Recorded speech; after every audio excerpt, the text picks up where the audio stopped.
Someone's building a custom car. We'll use this on the Corolla today. Test to see what the amplifier or AC control panel, Toyota calls it an amplifier, test to see what it's doing, trying to run the compressor, and then we'll also be able to run the compressor with this kit to see what it's capable of. We gotta figure out what's going on with that thing.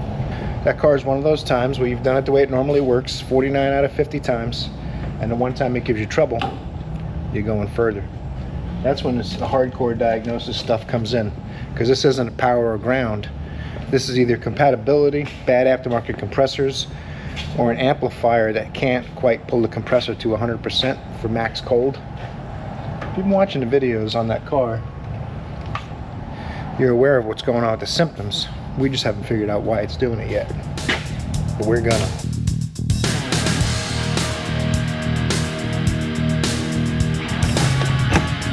Welcome to a day in the shop. I'm Jimmy, we're making it work.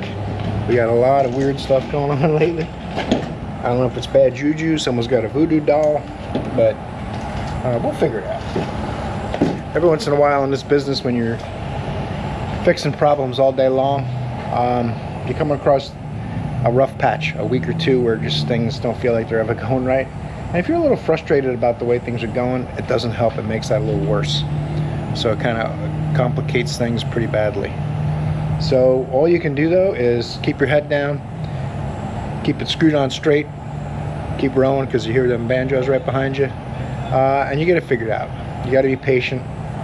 Sometimes you walk away for a few minutes, gather your thoughts, come back. You always get it figured out. That's what matters. So I hope you'll stay tuned for that. We're going to learn things, have fun, get a couple of these problem Toyotas back on the road. I don't know what it is with Toyota this week, but of course we do have a Chevrolet up here on the lift but that's really old. We've been doing an engine reseal, and today is a week we've been working on it, but we haven't got it out yet because we've only worked on it about 5 hours.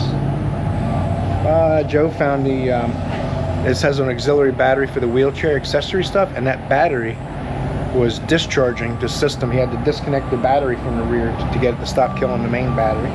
That's kind of unusual too. So I was working on a wheelchair camper van.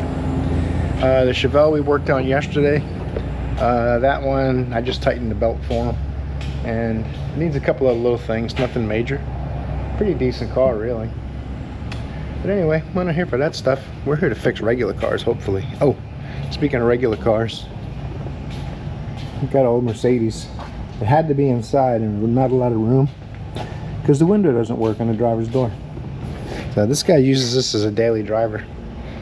Probably not the best of ideas because it's really hard to get parts for these cars now. Anything from the late 80s, early 90s, you're better off either going older or newer, because that's the area where I think it's cash for clunkers is the biggest reason. They crushed a lot of cars, destroyed all the parts and engines and stuff. So if you're driving one of those, good luck finding parts when you need them. Just something to think about. Let's stop flapping, get this place finished, open up, and get started. Stay tuned. All right, we're gonna get the machine hooked up to this thing, get a baseline this morning, see if it's doing the same thing it did yesterday and all that kind of stuff. We don't want to just hook up the equipment. I gotta have a comparison. Although, like I said yesterday, I put these new parts in and it wasn't acting right off the bat. So what I'm gonna do now is get my baseline, figure out where the pressures are at, where the temperature's at. Then we'll hook this up and see if we can get improvements. And I might have, if you watched yesterday's video, I might have mentioned I'm leaning towards a compressor that's not quite compatible with the control unit, but I'm not sure. We'll see. Let's go back in here, get these two talking. It might be sad because I turned everything off last night and disconnected it, but we'll see if it'll give us data. There you go, showing you where the evap temp is. It should keep coming down. High side pressure 0.8 is what it's using to run the compressor. Let's go see what the pressure is outside. Now that's pretty decent. I can live with that. 42 psi. That means that evaporator is going to come down to be about 40 to 42 degrees. So we'll let it run a minute, and then if things get a little wonky again, we'll hook this up and see if we can get improvements from something. Now there's connectors in here, and this tool lets you see what the control panel's doing and it lets you see what the compressor is capable of doing. So you can either run the compressor up and down, or you can see what the control panel does when you adjust it up and down. And I'll show you in the data here.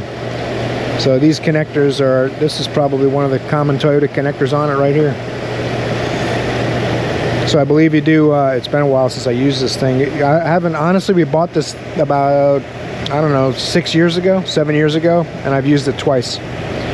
That's why, you know, a lot of videos, people will show you using this thing every time to test the compressor.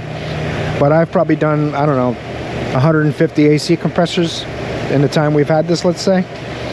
So I saved 150 hours worth of using this, and here we are, we need it. So now we're gonna invest the time, and they're not charging the customer for this. This is on me or the shop or whoever, probably on me. But we wanna fix it right and get it 100% before we give it back. That's the bottom line. And of course right now it's working pretty decent. I'd still like to see this a little lower. I'd like to see it about 5 degrees cooler on the bottom.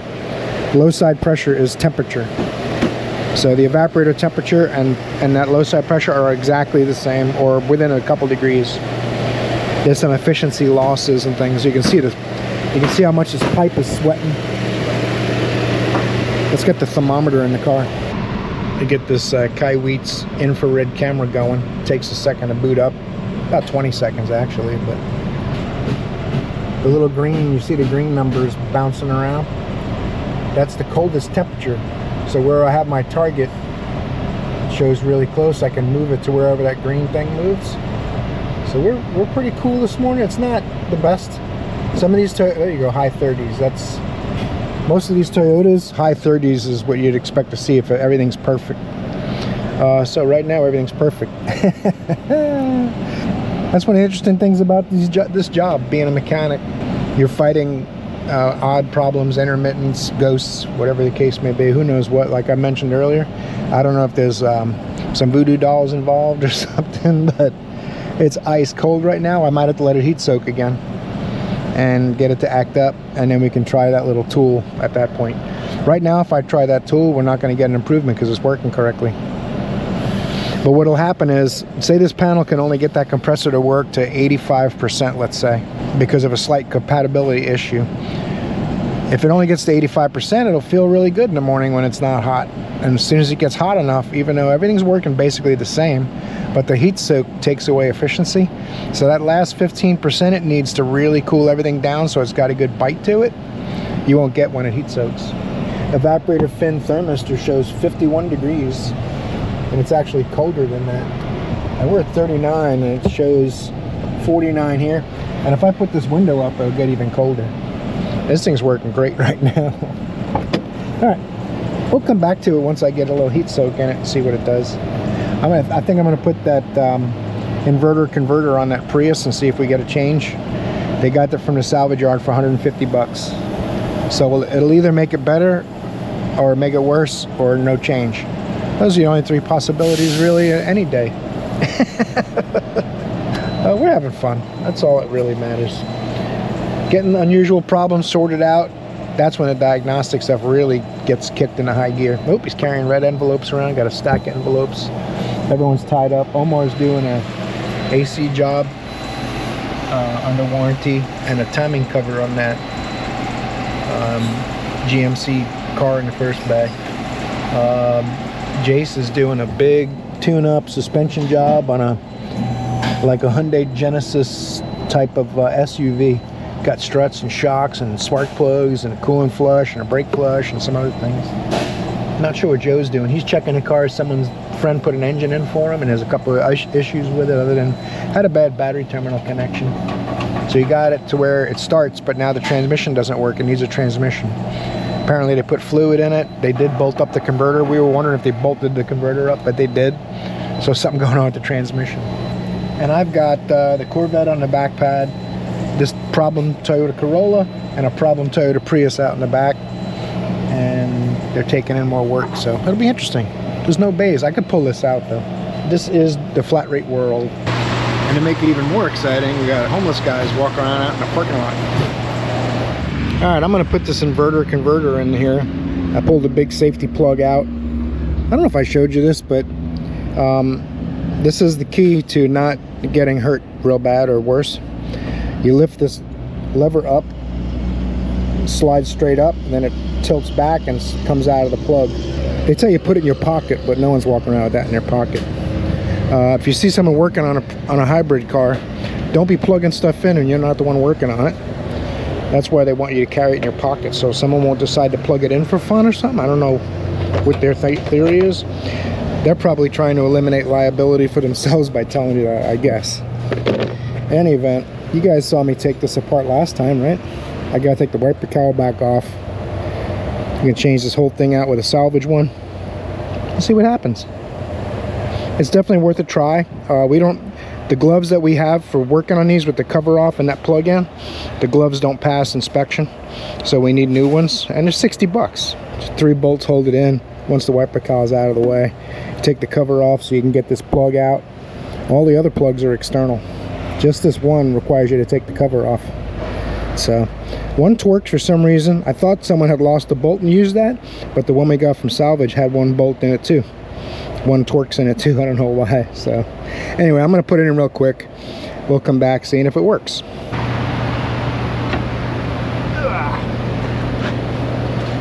All right, somebody wants some shocks and struts and an alignment.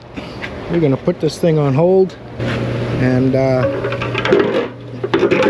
we'll come back to it. Trying to get everything transferred over before I go to the other car. Should be a quick, easy job on the other one actually, but I noticed this is bent. I was trying to drop it in before I start on it, and I'm like, well, that's not a good sign, because I don't think these things like being dropped and banged around. But all we can do is try it, right? I gotta take the bracket off this one. You can see she's got a little tweak in her. I'm gonna do that real quick. Pull that Honda Civic in my bay. It's got a pretty key. I just need a bay to work on. Oh, do I have hat hair? Oh, it's a little too hot for a hat. I only wear it when I'm out in the sun. Man, headlights just don't last like they used to. 2016, I guess it is coming up on 10 years old now, but I don't know. Doesn't seem right. I'm thinking 15 years maybe I'd be like, okay, they're old. 10 years isn't that old, is it? Not even in junior high yet. 106,000 miles. Love rating of 5, I guess. 4 maybe? What do you think? I haven't given a love rating out in so long, I'm tempted to be generous and go 5. We got ready struts, shocks, and alignment.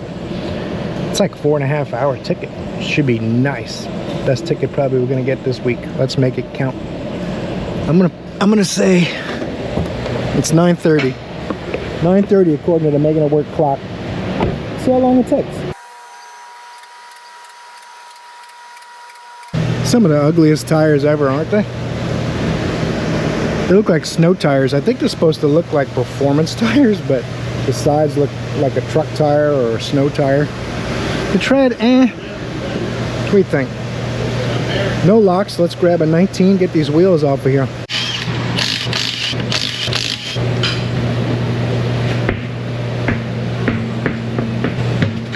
I don't know if the struts are right. We'll see. Dusty, but they look right. That's the stop. That should be for the pinch bolt. Should be all right. It's a little different than the factory one. Not quite as fancy, but sway bar link hooks to a little bracket on the side, and I think that has a bracket on both sides, so you can use it on either side. The original one only goes forward, so we'll have to pay attention, make sure that's right. These are going to be kind of fun because you got to take the pinch bolt out and get this off the strut. Sometimes you got to disconnect the lower ball joint to get it off the strut enough. It won't come all the way off because there's not enough movement in the suspension. We'll see. I know one thing. I'm gonna lubricate her a little bit. That'll help.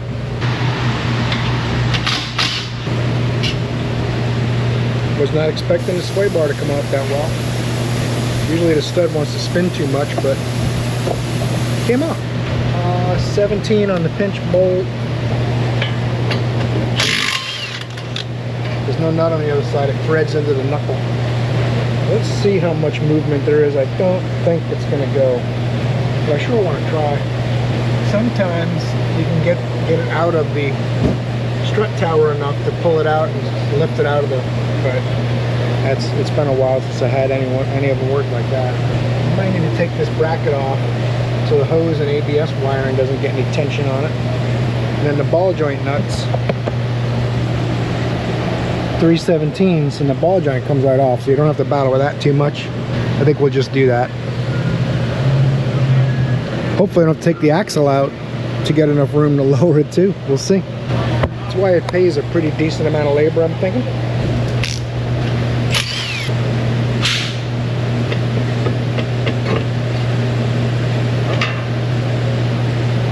It's still flush with the bottom of the knuckle, leaving it down an inch. I'm gonna have to loosen the axle so I don't pull the inner joint out of the axle. It's a process. Sometimes these pop out, sometimes these don't pop out. I mentioned earlier, if the threads come all the way to the end, be really careful. Probably put the nut on a little bit to get them loose, but the threads don't come to the end on this one, and they came right out. Ow. Watch your hands if the ball joint lets the arm come back up. Oh, by the way, you see my leg, how well it's healed? Yeah. It's only been like, what, 2 weeks? I'm like Wolverine. Magic healing. Should I undo the tie rod end too? Am I getting greedy? I think I can hang this on here by the knuckle when I get it off. For now I can put it on the strut, but since we're changing the strut, I can't hang it from there.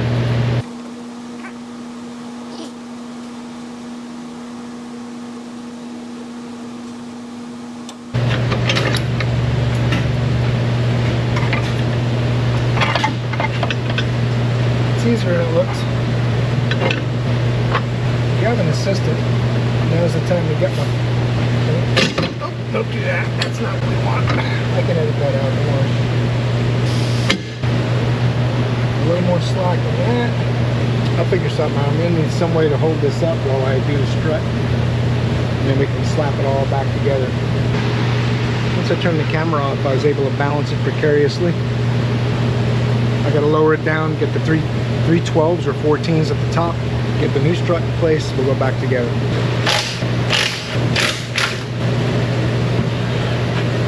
I don't want to bump into my magical creation holding everything precariously. I got to be real careful going in and out.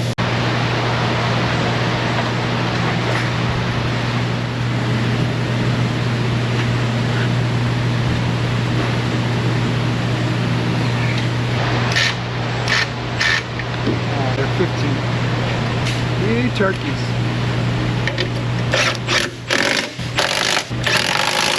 I wasn't going to use them, but then I figured the people want to see shiny nuts.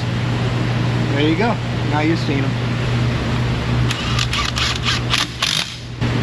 Now this should all fall off of here just by touching it. That's a little better.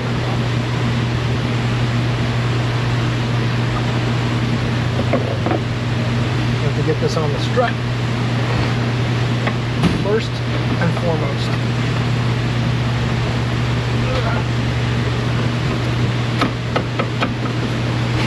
This bolt has to line up with the dent in the back.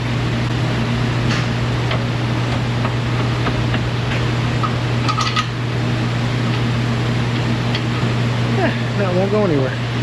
Assembly is the reverse order of removal. Axle. Whoop, it does go somewhere. Careful. You gotta love aftermarket parts. That's not supposed to happen.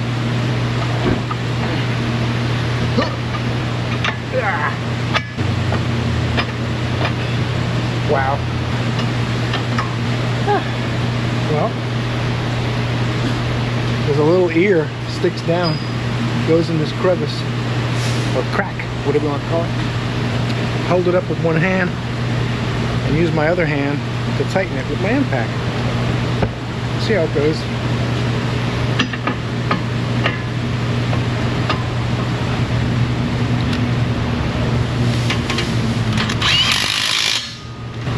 My wife was just telling me, you need to start going back to the gym. You don't get a workout at work. Okay. Sorry, honey. you're under the bus. And that's just how it's gonna be. Pry bar. Get a little help. Get this ball joint here lined up.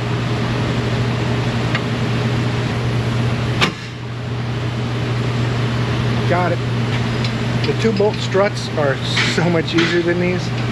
They all pay about the same labor. It's kind of weird. At this point, you take what you can get, right?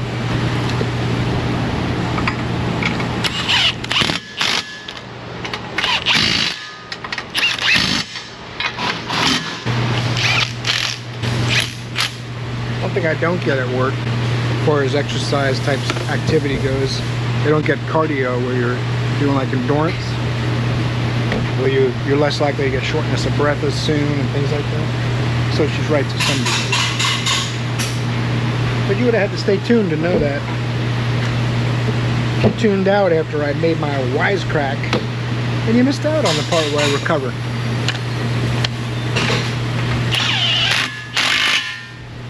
That's why this is thought of as one of the most entertaining channels on YouTube. Even more so than Vice Grip Garage. Derek is really funny though. Way funnier than me. I'm just funny looking. Front's done, onto the back. Can you see the time?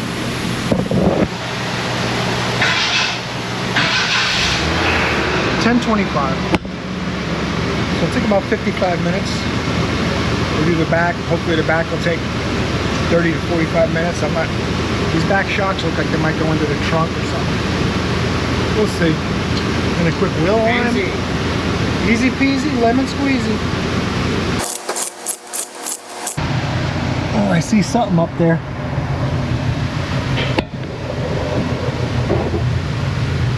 Oh yeah.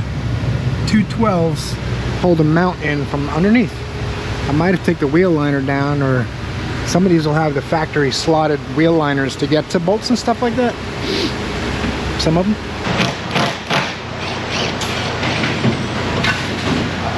There it is.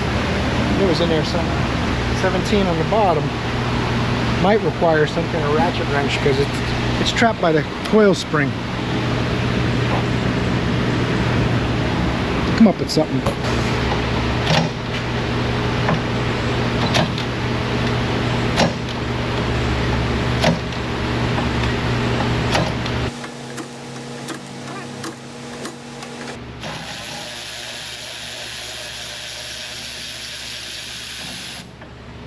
You gotta do the first turn by hand, and the rest of it, the power tool will do. Ratchet is starting to get to the coil spring inside. I want to get it trapped in there. Of course, now I'm paying the price for that. Don't worry, I'll edit that so it'll look like a smooth transition. Oh man, that is good stuff. Just take the coil spring out, that's all. Just got to figure out what the trick is. Oh, there it is. Ha! That there is something only an engineer could think of. I assumed the washer was going to be locked in place. But thanks to all the kind and considerate engineers, the washer moves. I shouldn't have assumed the worst. Force of habit. Now we got to take note there's a taper. So that's got to faces in like this. Not that you can't turn it, but it's going to be awkward trying to start the bolt if you don't notice that kind of thing. Let's grab one of those new shocks. Oh, you know, that's better. OE Spectrum. This little retainer, there's two ways you can do it. Grab some pliers and rip it off of there, or push it on the ground. And it'll fall off. Let it expand, we'll start putting this back together.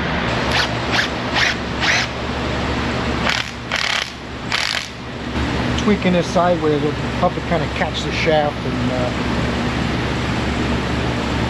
I don't know, you think that shock's any good? What do you think? Oh, it started working now after I cycled it a couple times. OE Spectrum. Nothing but the best. I'm sorry, it's not really funny. That's exactly why I find it funny. I apologize. Start the bottom bolt first. That actually was a little bit more dramatic.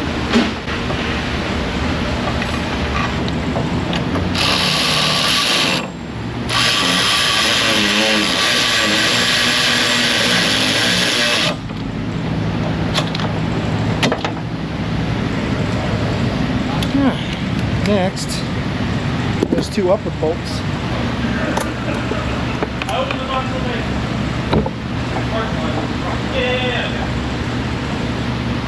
One, two. Don't forget the plastic cap on top of the shock. Even if it doesn't do anything, you'll feel silly, so you have to take it back out and put it on.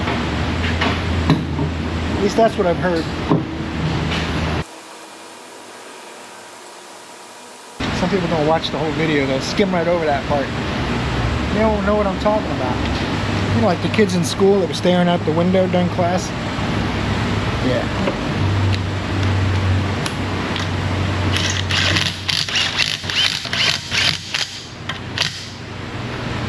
Next.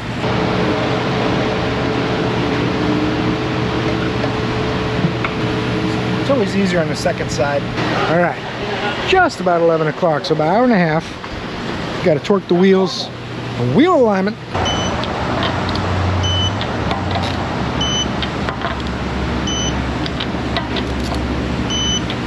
What you doing, Boopy? Yeah, no, I got plenty of more for you. Come on.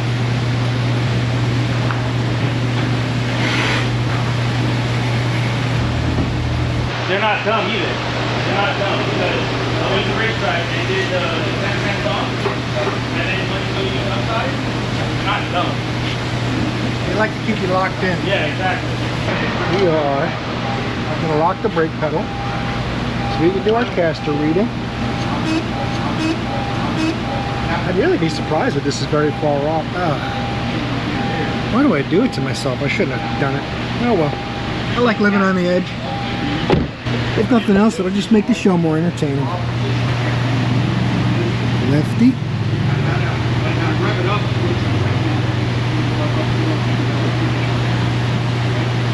You see someone doing alignment, just wait a second.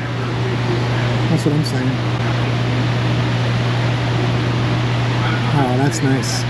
Gonna have to set a little toe and let her go. I'm not sure what size this is, but 17 maybe? What's the other side? 14 and 17. That's good. I brought a 15 and 18. Perfect. Might have to get a socket. Let me see here. Ooh, geez Louise. Alright, yeah. I think it's digging in here while I was trying to do that. More tools. I got loads of tools. And I'm getting my cardio finally, see? Things always work out. Ooh, that was tight. Little gear wrench, 128 speed, I loved it. Didn't mind at all. Now I gotta go, just a skosh in. So I want to bring this out because it's in the back of the tire, right? You can see up front, I think. 12 now, it was at 4. All I gotta do now is tighten my lock nut and go to the other side. It should be good. The left rear, I gotta go towed out just a hair. So I'll turn the cam so that the bolt goes this way, which is going to be counterclockwise, and then we'll get that down to about 12 like the other side. Too much. That'll work. I'm going to turn this the other way so it doesn't mess with my adjustment.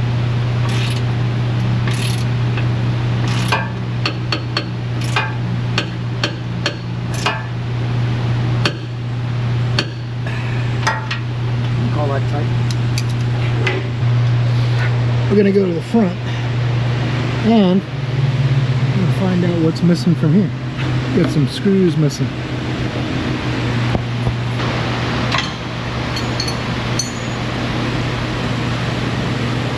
This is what I'm playing with over here.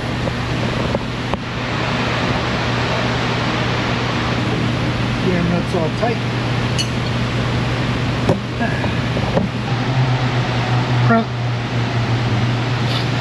Print. Saved. My long-time viewers will know, before I reset it for the next guy, I'm going to let it down, take the lock off the wheel, and make sure they stay where they're at and the wheel looks straight. Then it should be perfect going down the road. Wheel's nice and straight. Toes looking good. This one's done. Other than a little road test, make sure there's no weird noises, and then we'll 100% know the wheel's straight. Sometimes if a tire has some weird wear pattern in it from the worn out struts or from the alignment being out, it was only out a tiny bit, but on severe cases you could still feel a little pull from the tires, even though the specifications are good. And to verify that, you just move the tires left to right if they're not directional. Could move them front to back and see if it changes the way it pulls. But anyway, this one's done.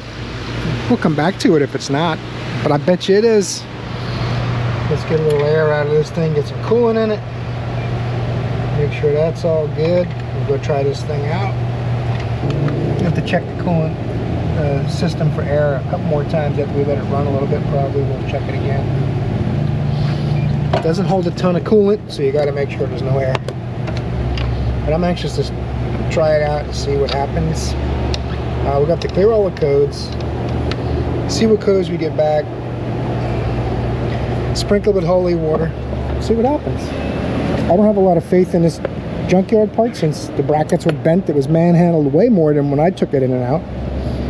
I'm not sure what could have happened, but we got a transmission from the salvage yard and someone threw all my wiper stuff back there. I don't know.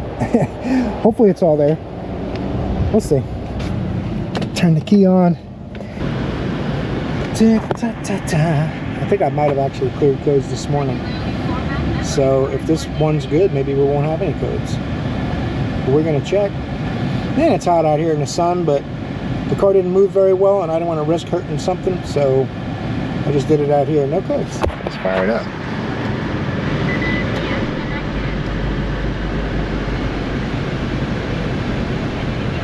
Oh, would you look at that? No red triangle. Let's see if it moves. Even better. But don't worry about the red triangle. It also comes on for the door. Backwards. Forwards. Wow.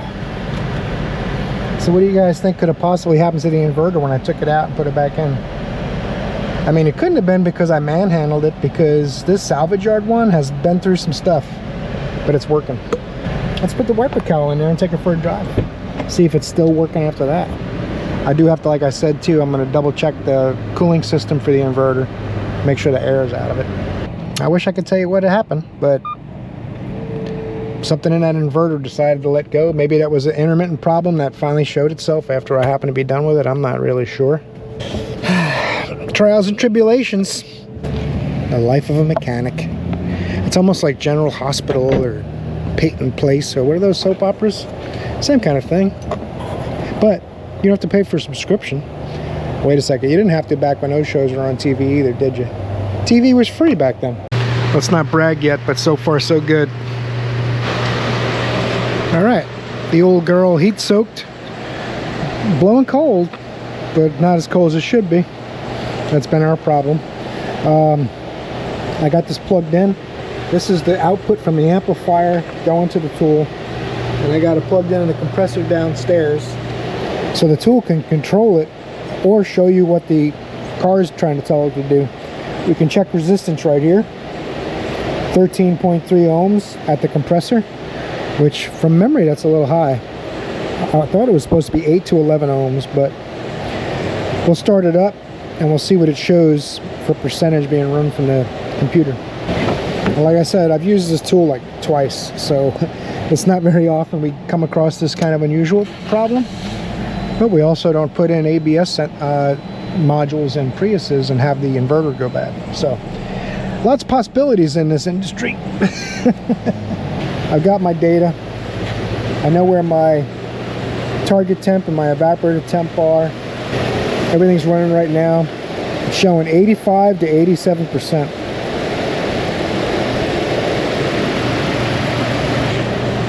34 degrees, 35 is the target temperature of the evaporator. It's at 62. And my low side pressure is at 55. I'm going to say that's not enough. Let's go like this. Now let's shut it off because it's at 0%. Now I'm controlling it now. We're going to watch the low side. Let's do this. This has long cords.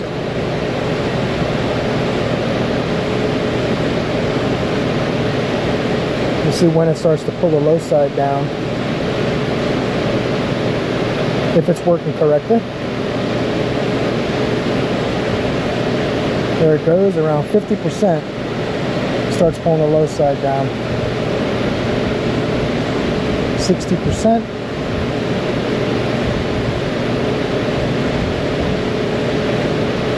71%.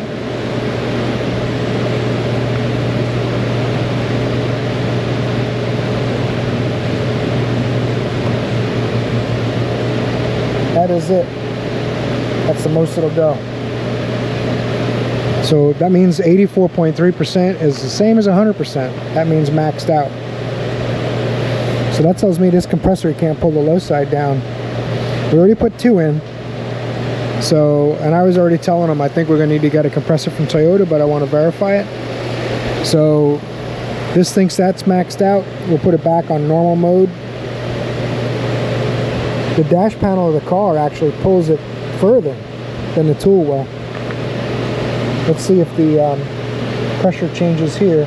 And I told you earlier, pressure and temperature on the low side are the same. This is about, you'll get a couple degrees colder in the car, but let's change this again back to manual mode, and I'm going to go back to the max.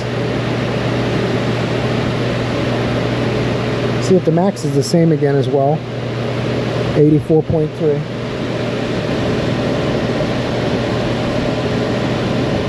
Now if I go to manual or back to letting the car control it, see if it pulls it down further.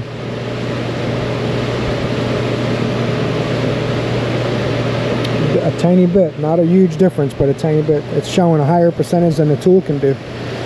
So that's as cold as this compressor is going to get it. Kind of strange. It's got to be the aftermarket compressors. The original compressor, if you remember, I probably mentioned this 4 or 5 times, but when a car first came in, it didn't get cold. It was at like 65 on the low side, which is only about 10 degrees higher. But the new compressors don't go much down. And I already put an expansion valve in it just to see if that was the problem, but pretty easy to change. It wasn't the problem. I'm going to tell them to get a compressor from Toyota, and we'll see what happens. Because telling them don't guarantee it's going to happen. That'll be the 4th compressor in this car since it was born. 2018 Kia Stinger with a check engine light on. Look at this, man. That is...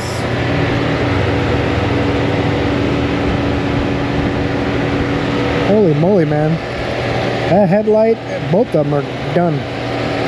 6 years old or so. Maybe it's closing on 8. 2018.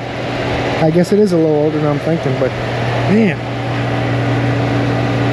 Alright, that's not what we're here for. Focus, turbocharged V6 are these? Yeah, I think I see 3 coils.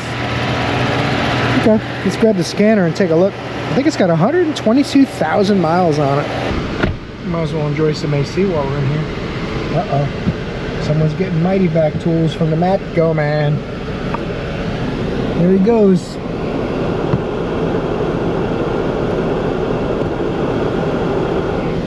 Nice guy. When he first started coming here years ago, he didn't speak any English, and I had a really hard time communicating with him, but he's learned a lot of English. And I've learned a little Spanish, muy poquito, but nice guy. He didn't come in for years because we didn't buy anything for a little while. But now, maybe because he's learned English a little more, plus there's more Spanish guys here. So he comes in because a lot of those other guys buy a lot of stuff from him. Matco, man, that's...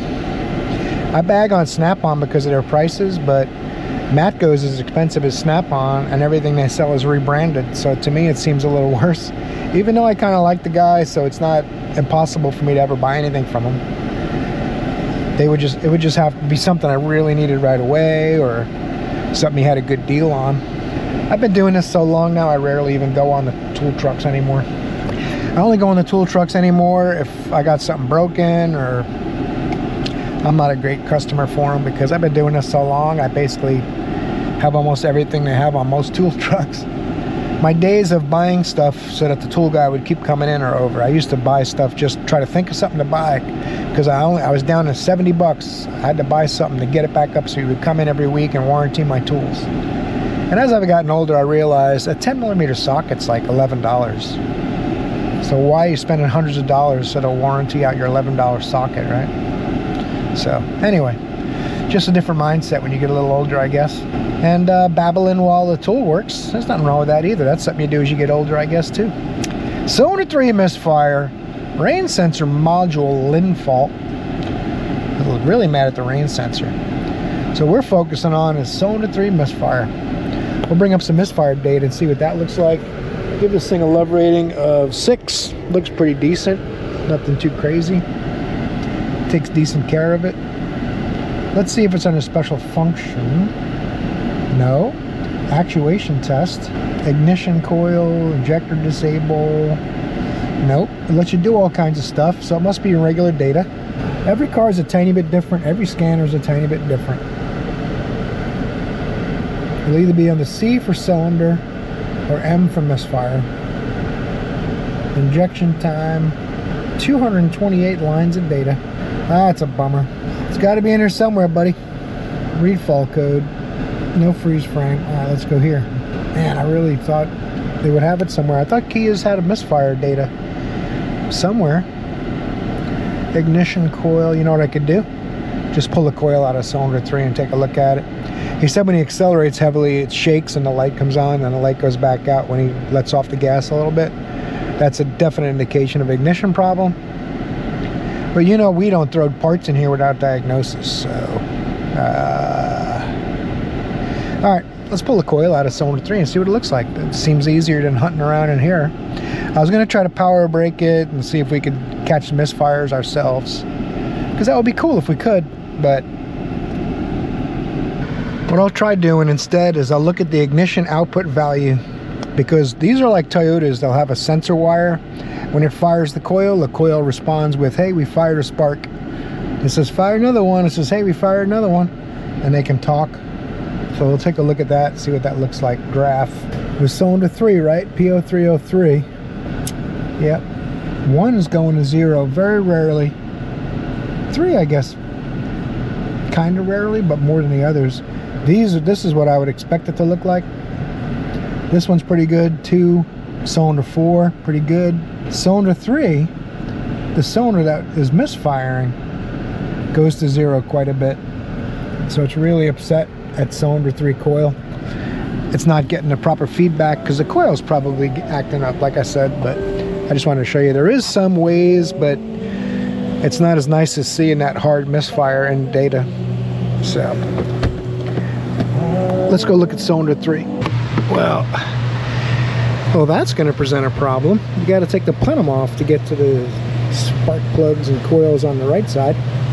Look at this one just begging me to pull it out right here. It's 135246. I just want to see if it's been tuned up or any of that.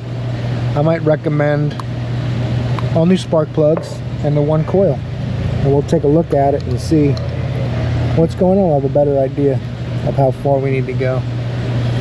Wow, this wire harness is blocking the bolt here too. I thought it was going to be easy. Seems like almost nothing's easy anymore. Even checking for a tune-up. There is no sneaking out of here. That's, well, yeah, it's not going to fit out of there too easy. I'll move that wiring harness. We'll pull the coil out. We'll take a look. I gotta get another fender cover. I don't want anyone to be sad. Even though I don't have there's no buckle on my belt. But I do have buttons on my shirt. And this car's mint. Kill me, bro.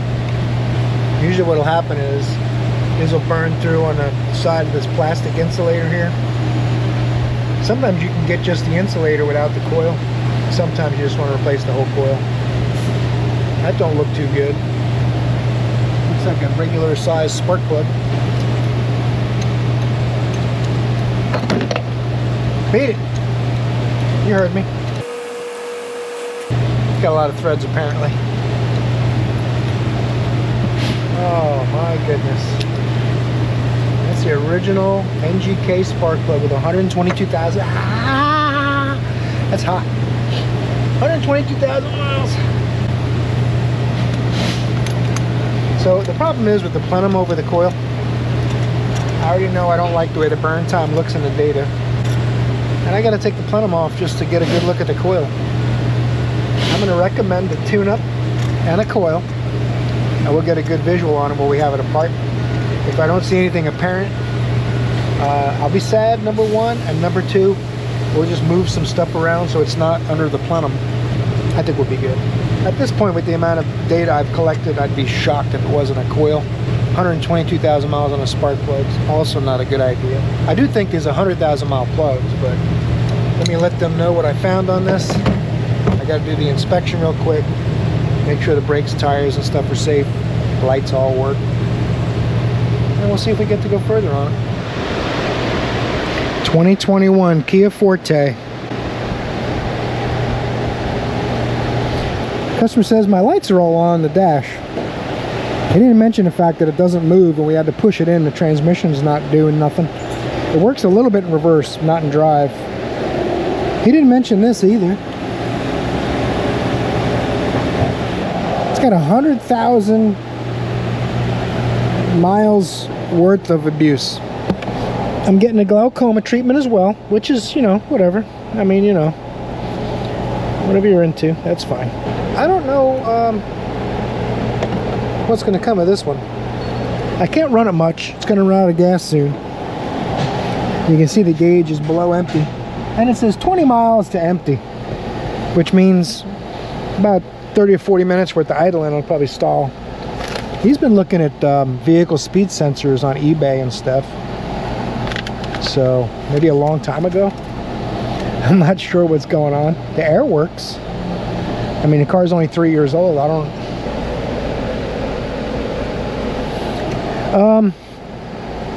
communication error. I'm guessing it's stuck on the last vehicle. Intelligent diag. Oh my goodness gracious, that's good. USA area. Uh-oh. Kia Forte. Oh, there's a bunch of different Fortes. Okay. You can do this automatically for me then, scan tool. Closing in on the end of the day. Doing what we can do. USA area. Forte BDM. So. Okay. Health report. I would shut it off with key on, engine off, but it's hot in here and the air conditioning is just barely starting to cool things down. Oh, we got all kinds of codes. Oh, this has a CVT. Oh, ho, ho, ho, ho, ho, ho. I hope Nissan didn't make it for him. It doesn't matter who made it, really, because it seems like it's bad. It will back up and reverse a little bit, but it won't go anywhere and forward, which is a really bad sign. Oh, 19 miles to empty. We haven't gone anywhere. All right, let me let this thing talk and gather data and send a report, and we'll come back and see what kind of codes we got. Oh, I know why he was looking up vehicle speed sensors on eBay, because there's a vehicle speed sensor code. All this means is the ECM is saying, hey, I know it's in gear, I know you're pushing on the gas, it's not showing the car's moving, so it must have a problem with the sensor. But when you have this code, gear 1 incorrect ratio, transmission fluid pressure, torque converter clutch solenoid stuck off, wheel speed sensor right hand, battery voltage low, CAN message failure, brake. There's a whole bunch of codes. So we got some issues. We're going to focus on transmission. That's probably why all these pesky lights are on. Once the transmission's not doing what it's supposed to, then everybody's... Oh, it shows 162,000 here. 100,672. Okay. I'll correct it to what it says on the odometer. Sometimes the scan tool just has these erroneous mileage figures. I haven't figured out if there's a lot of cars on the road that have incorrect odometers, or if the scan tool just does that. So let me look up some of these codes. We'll come back and show you how we look at those. It's going to be in transmission data most likely. Well, I like to look at the axles when a transmission's not working. Make sure they're not stripped out or something silly. And they're not. They're doing their deal. You can see it's been sitting a while. Oh, let me show you something cool. I made a short about it. They told Joe. They decided out in the parking lot talking to the customer that the brake lines were rusty, but that wasn't what it was. It got hot. The caliper or the hose are no good. This caliper looks like it's been changed. I'd probably focus on that hose myself. The way you check those is you load the brakes up, pumping them. Come out here, verify you can't turn it. Open the bleeder. If it loosens right up, that means the hose is keeping the fluid under pressure. And it'll take a long time to release. Every time you step on the brake that holds the brakes on for 5 or 10 minutes, that's what happens. So he drove it in and had a good pedal. They said the pedal's going to the floor, but what was happening is it was boiling the brake fluid. So, but that's Joe's ticket. I'm gonna go back to my transmission. I want to check the fluid level. I'm gonna get a drain pan, start it up. It's down at like 18 miles for empty, but this is the transmission fluid fill plug. So we'll start it up, pull that out, and if fluid comes dumping out of it, then the pump's not working. If the pump's working, it'll circulate fluid and we'll just get a trickle like normal. Then that could mean it's a mechanical problem. What we could probably do is drain fluid from here and put it through a paint filter or something and see if there's metal in the fluid, that kind of thing. But it almost looks to me like, it's hard to say. I don't think it's been changed because the engine and the transmission are similar shades of aluminum. Let's start it up and get that plug out of there. My drawer latch doesn't want to hold you. That's fine. We're going to relocate the studio set over here. See how it goes.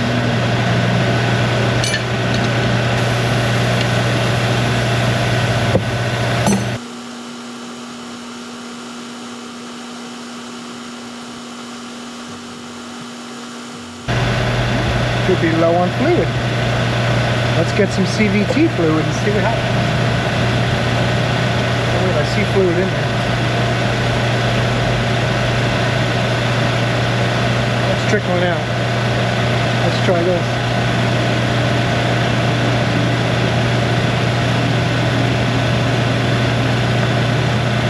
It's full. It does not look good though, but it is full of fluid. It's a mechanical transmission failure. That's the third one this week. Joe's got 2 of them. This is the 3rd one in 2 days. I think that one on the pallet outside, that's one of them. So, that's what this one's going to need. It's got that line pressure code, 867 and 731, incorrect gear ratio in first gear, which is the fact that it's not going. So it's mechanically done for 100,000 miles, probably just over the warranty. We'll have to check with Hyundai or Kia, whatever this is, same thing. We'll have to see if they have an extended warranty on transmissions like they do on some of their engine problems. Look at that. Omar and Jace left early today. So we are closing up the shop. We'll buy our lunch. Well, Joe's here, but he's washing his hands. So that'll be 15, 20 minutes. I'm going to go ahead and push this drum inside. I'm thinking that's where we're going to want it. So thanks for watching today, guys. I hope you enjoyed it. We got some strange problem fixed. We got Prius done. We got the Corolla. They're getting a dealership for Toyota brand compressor. So we'll put that on here and see how that works. Can't hardly cross them anymore. I want to thank you for watching. Seriously, I enjoy knowing that you're there watching me work and making sure I don't make mistakes. Keep it straight and get things figured out eventually. Torque the like button before you head out. Subscribe if you're new and you're wondering, this old guy's still working? Why hasn't he retired? I'll be working for a while. Hope I see you in another video. You're awesome.